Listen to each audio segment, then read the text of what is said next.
Pemirsa, sejumlah pengendara motor kabur dari razia protokol kesehatan yang digelar di kawasan Tanah Abang, Jakarta Pusat. Meski razia rutin digelar, masih banyak warga tidak menggunakan masker dengan benar. Sejumlah pengendara motor yang tidak memakai masker memilih tancap gas saat diberhentikan petugas Satpol PP di kawasan Pasar Tanah Abang, Jakarta Pusat. Sementara pemotor lainnya memilih putar balik dengan melawan arus saat melihat petugas tengah melakukan razia. Meski razia rutin ini digelar setiap hari, namun sanksi denda maupun sanksi sosial yang diberikan seolah tidak memberikan efek jerah. Petugas akan terus menggelar razia disiplin protokol kesehatan untuk menekan angka penyebaran COVID-19 di ibu kota. Polisi menangkap 7 pembuat dan pemakai surat tes swab palsu. Para pelaku diantaranya merupakan pekerja di sebuah klinik dan laboratorium. Polisi menetapkan tersangka 7 pelaku pemalsu dan pengguna surat hasil tes swab atau PCR. Para tersangka diantaranya bekerja di sebuah klinik dan laboratorium sehingga memudahkan membuat surat tes swab palsu. Dalam aksinya, para pelaku menjual surat tes swab palsu mulai dari harga Rp75.000 hingga Rp900.000 tanpa mengikuti tes.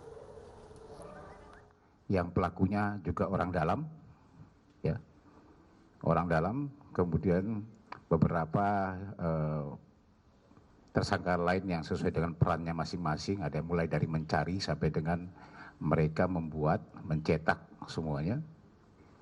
Nah, kali ini sama, ya, saat ini juga sama 7 tersangka.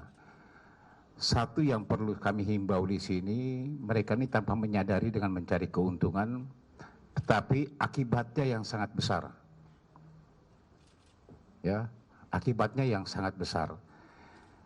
Bahkan sempat terjadi adanya klaster pesawat yang terjadi di bandara, itu klaster pesawat. Sementara dari pihak bandara, dari pihak pemerintah sendiri sudah memang melakukan upaya, ya, upayanya dengan cara seperti apa, ya, melakukan setiap penerbangan harus dilakukan dengan tes swab antigen atau PCR. Untuk menghindari terjadinya penyebaran COVID-19 di dalam pesawat. Video acara DPD PDI Perjuangan di Bali viral di media sosial karena dinilai mengabaikan protokol kesehatan di saat pandemi COVID-19. Para tamu dalam video berkerumun dan saling menyuap makanan. Inilah video sebuah acara partai politik PDI Perjuangan yang viral di media sosial. Dalam video yang beredar, sejumlah petinggi parpol berlambang banteng ini berdiri berkerumun di barisan depan. Mereka juga nampak menyuap makanan dari sendok yang sama. Kegiatan ini dinilai mengabaikan protokol kesehatan di masa pandemi COVID-19. Kegiatan dalam video diduga merupakan acara PDI Perjuangan di Bali sebagai syukuran atas suksesnya acara penyelenggaraan Pilkada 2020. Seorang pasien suspek COVID-19 kabur dari rumah sakit dan mengurung diri bersama istrinya di sebuah gerai penarikan uang tunai di Jalan Bulu Indah, Denpasar, Bali. Polisi melarang dan mengusir warga yang hendak mendekati ATM untuk menghindari hal yang tak diinginkan.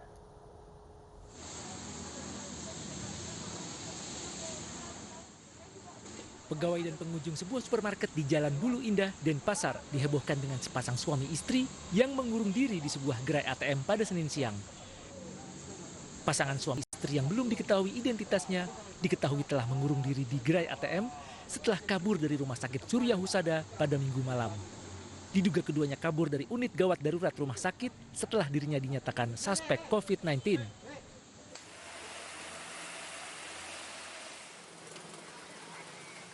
Petugas keamanan dan polisi mengusir warga yang hendak mendekati gerai ATM untuk menghindari hal yang tidak diinginkan. Itu kenapa dia ngurung diri di ATM ini? Kurang tahu. Kurang tahu kalau masalah itu, saya tadi jaga di dalam soalnya udah ada di sini. Katanya sih gitu, kabur. Kurang tahu juga gininya, soalnya dari saya jaga di dalam soalnya nggak tahu. Tiba-tiba udah rame makanya keluar. Berapa lama dia? Ya? Berapa lama dia di sini ngurung di sini? Paling ya sejaman ya. Sejam. Setelah hampir 1 jam lebih mengurung diri, polisi pun membujuk pasangan suami istri keluar dari gerai ATM dan membawa kembali ke rumah sakit untuk melanjutkan pemeriksaan. Dari Denpasar, Bali, Aris Wiyanto, iNews melaporkan. Kasus COVID-19 di Indonesia masih melonjak tinggi. Hingga siang tadi kembali mencatat jumlah tinggi sebanyak 9.994 kasus baru sehingga total hampir mendekati 1 juta kasus di Indonesia. Berdasarkan data Satgas Penanganan COVID-19 hari ini tercatat 999.256 kasus terkonfirmasi. 809.488 sembuh, sementara total yang meninggal dunia mencapai 28.132. Ibu sedang susah merintih dan berdoa. Petugas Satpol PP menyegel sebuah penginapan di Pademangan, Jakarta Utara karena sering dijadikan tempat berkumpul remaja serta tidak memiliki izin. Dan informasi itu sekaligus mengakhiri jumpa kita dalam Ayu sore hari ini. Saya Aprilia Putri. Dan saya Stefani Patricia. Terima kasih atas kebersamaan Anda. Tetap jaga kesehatan, patuhi protokol kesehatan. Selamat sore dan sampai jumpa.